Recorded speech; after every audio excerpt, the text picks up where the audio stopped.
With 171 awards and 286 nominees, Quentin Tarantino is undeniably one of the most influential filmmakers of our time.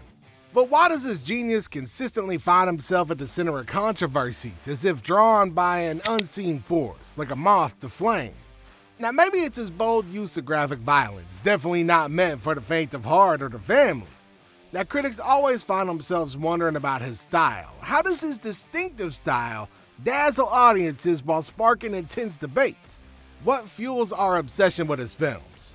Now it's time to unravel one of the most hyped paradoxes in Hollywood, the Tarantino Paradox. Alright, before jumping into that, let's shed some light on what Tarantino was like in his childhood years. Now the guy was born on March 27, 1963 in Knoxville, Tennessee, but grew up in LA.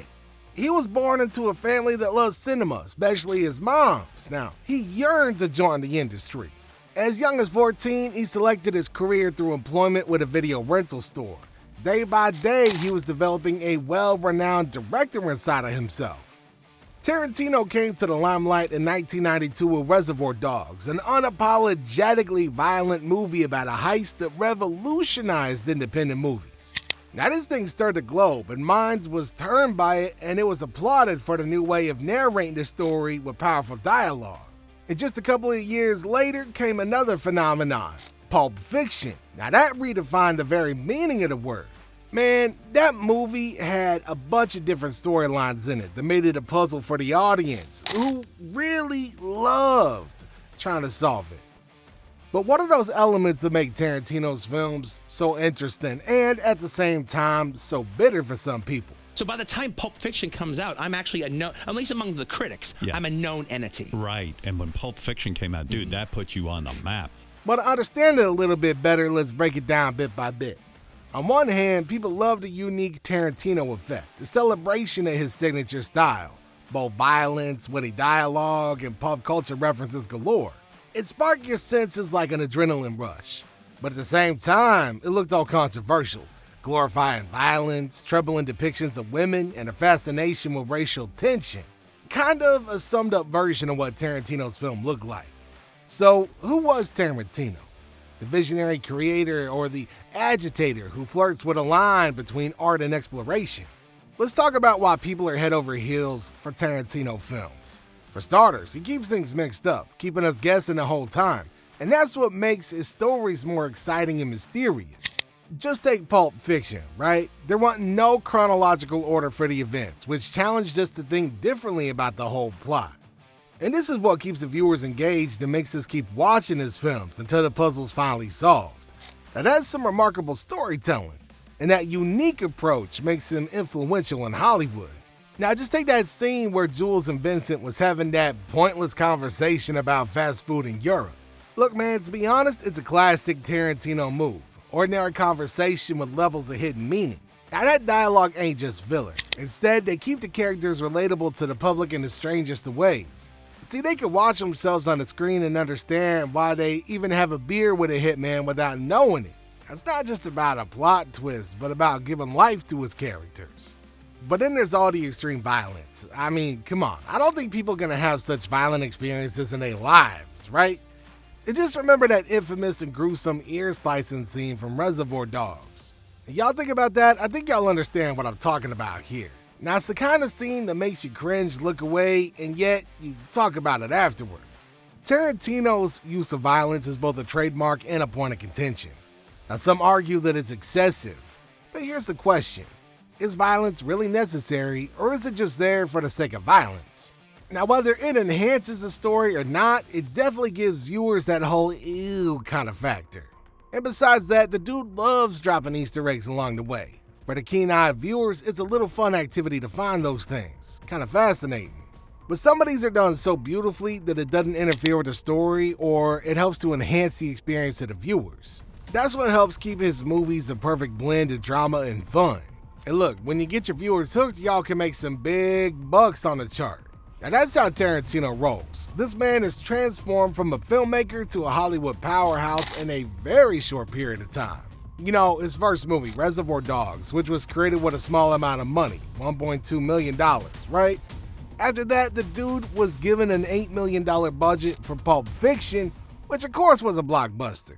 Not only was that a big increase in budget, also helped get his name out there, but that level of success gave independent filmmakers a way to show that one could make it to mainstream films. With all of his fame and money, the guy can't escape from controversy though. Now that's because of how Tarantino treats women in his films. Don't believe me? Well, let's just take a look at Kill Bill, right? A movie that features the character The Bride, a woman who is determined to get back at her betrayers. Now, she's a fighter for sure, but the assault that she takes leaves a lot of people questioning. Are the women in Tarantino's films empowered, or are they just being raped and killed while being marketed as empowered women? And so I thought of wouldn't it be cool to do a war film, but in particular, wouldn't it be cool to do a bunch of guys on a mission war film? Is he really capable of thinking about women that kind of way? It's kind of an uncomfortable question, right? On the surface, these women were strong and capable, but at what cost? Should we celebrate their resilience or critique the fact that they're placed in such violent, dehumanizing situations in the first place? You know, people find themselves wondering if Tarantino is genuinely celebrating strong female characters or if the dude's just using them as pawns in his violent fantasy world. You know, his off-screen comments put a last nail in the coffin. His controversial remarks about Roman Polanski's past ignited a firestorm of criticism. I mean, look, you want to defend the guy, go ahead, but defending him against an allegation of raping a minor was way too much.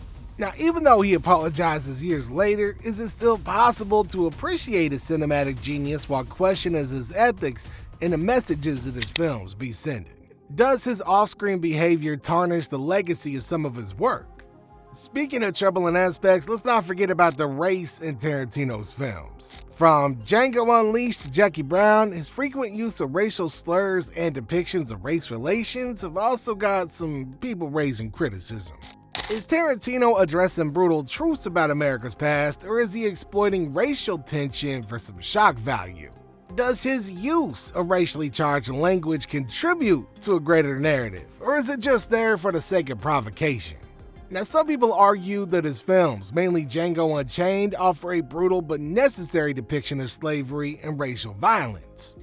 Other people contend that this approach is insensitive or exploitative, especially in today's cultural climate.